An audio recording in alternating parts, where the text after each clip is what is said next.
Somalians ripped off that state for billions of dollars. Billions. Every year. Open the door! Open the door! The Labor Secretary is sending federal officials to Minnesota to investigate growing concerns over widespread fraud. I don't want them in our country, I'll be honest with you. Somebody would say, oh, that's not politically correct. I don't care.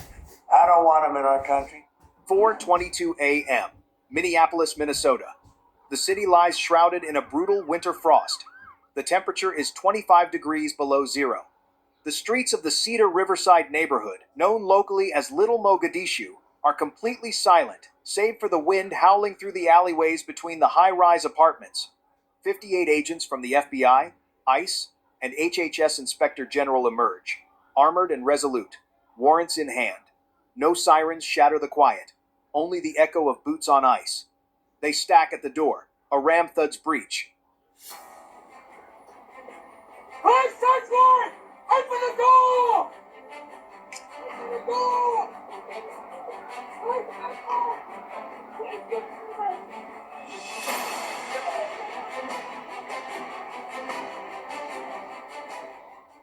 Alarms blare inside. Chaos erupts as lights flood spaces, once bustling with community outreach events. Papers scatter. Computers hum frantically.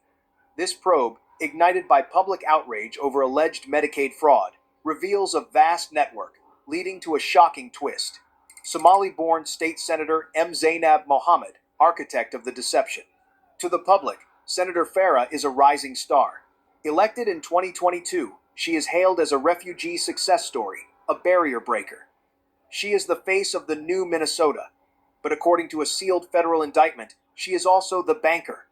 As agents secure the perimeter, the web unravels. Medicaid fraud siphoning millions, allegedly fueling drug rings and human trafficking under aid guises.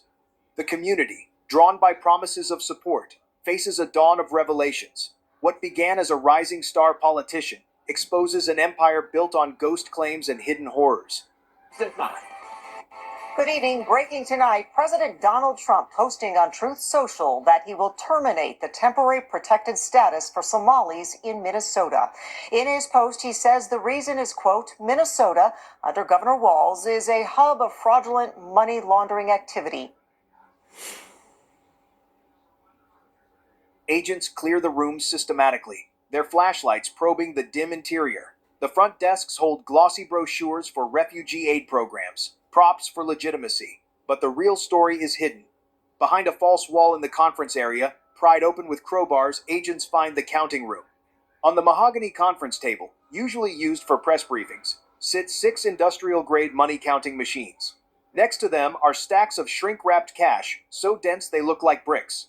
And on the wall, where a map of the district should be, is a complex diagram linking 27 different non-profit organizations to a single offshore account in Djibouti.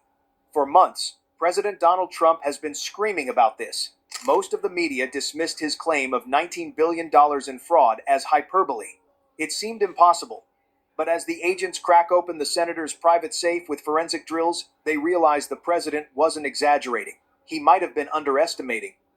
Tomorrow we are announcing that 4 investigations into money service businesses that we believe may have wired money out of the country, a lot of the ill-gotten, stolen money, over to the Middle East, over to Somalia. We'll see where that's going. Inside the safe, they find the master ledger. It details a fraud network so vast, so automated, and so brazen that it siphoned nearly 20% of the state's entire welfare budget in just 3 years. To understand how you steal $19 billion, you have to understand the mechanism. The scheme was built on 3 pillars: the ghost patients, the fake clinics, and the political shield. Pillar 1, the ghost clinics. Just hours after the senator's office was secured, a secondary team raided the Somali Community Wellness Center in South Minneapolis. On paper, this clinic was billing Medicaid for 5,000 patient visits a week. They claimed to be providing culturally specific trauma counseling and autism therapy for refugee children. When agents kicked down the door, they found a room with 3 folding chairs and a dusty card table. No doctors, no nurses, no patients. The clinic was a bot farm. Senator Farah's network had purchased the stolen identities of 80,000 immigrants from the dark web. Every night, while the city slept, server racks in the back room would automatically generate thousands of fake invoices. Patient A received therapy. Bill, $400. Patient B received housing support. Bill, $1,200. Over 4,200 bogus profiles were active, draining Minnesota coffers by $78 million in just 2 years. The algorithms auto-fired claims into Minnesota systems, exploiting lax verification where nearly 90% of Somali families rely on benefits. We're going to go the wrong way if we keep taking in garbage into our country. Pillar 2, the political shield. Residing in a heavily Somalia district, Senator Farah was also born in Somalia. This connection became a weapon. Senator Farah also used this as cover. Whenever a state auditor tried to flag the suspicious asset spikes or the empty clinics, Farah and her allies would echo the Somali community's defense, claiming the investigation was a witch hunt designed to strip resources from the vulnerable. Seized records detail payoffs, $50,000 advisory payments to regulators to turn a blind eye. They used the refugee savior narrative to silence questions. A whistleblower tip later exposed program growth as a code word for fraud inflation enrollments, ballooning 400% without a single site visit. And behind that silence, they stole billions. Inside the safe, under the ledger, agents find the darkest secret of all. It isn't cash, it is a clear plastic bag containing blue pills. Fentanyl. This wasn't just about stealing money. It was about funding a war. Fraud was only the engine. The fuel was something much deadlier.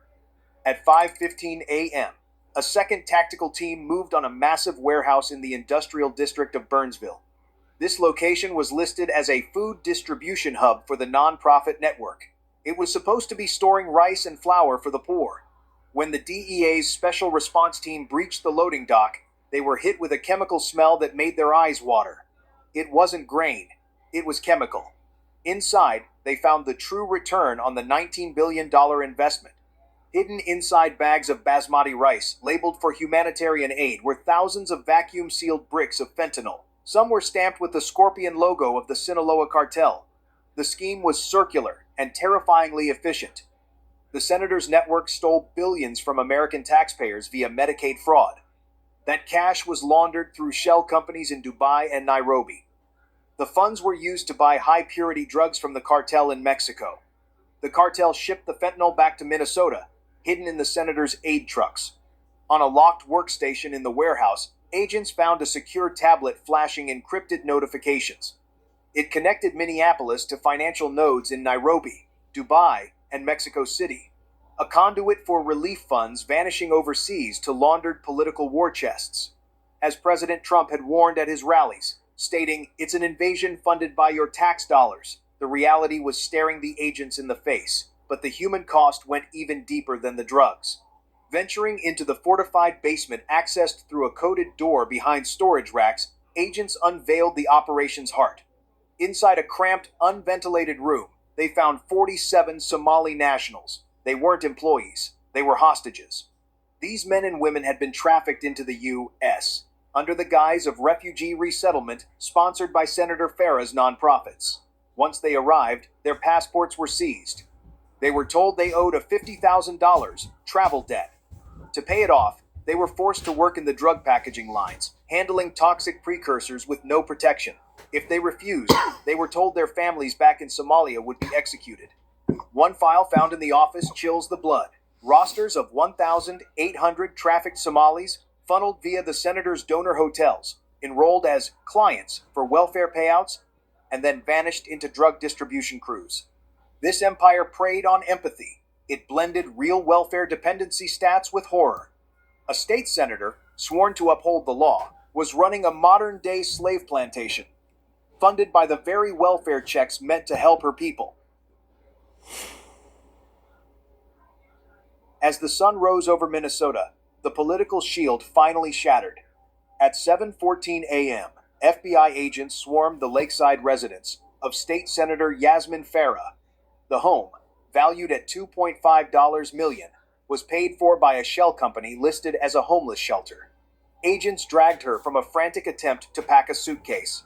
She wasn't wearing her usual designer suit. She was in handcuffs. Indictments hit like thunder. 47 counts of fraud, conspiracy, money laundering, and trafficking facilitation. Escorted in restraints before stunned neighbors and media drones, her facade crumbled. "No comment," she muttered, but the evidence screamed. Simultaneously, across the city, the dominoes were falling.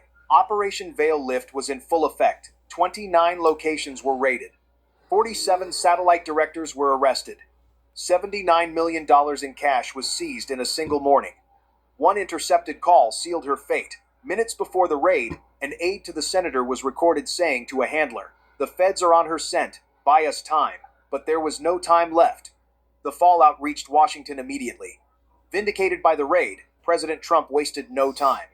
In a historic move, he signed an executive order announcing the immediate revocation of temporary protected status for Somalia, citing widespread abuse and criminal exploitation of the asylum system. The order, fully enacted in January 2026, halted the inflow and initiated the deportation of over 1,200 individuals tied to the fraud networks.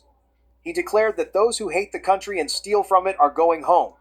The senator's empire had not only destroyed her career, it had shattered the safety net for thousands of innocent immigrants who had played by the rules. Local residents were left betrayed, realizing their name had been used to steal billions. The raid on Senator Farah's network exposed a $19 billion wound in the American system. It proved that when compassion is blind, it gets robbed. It proved that political correctness can be the most expensive line item in the budget.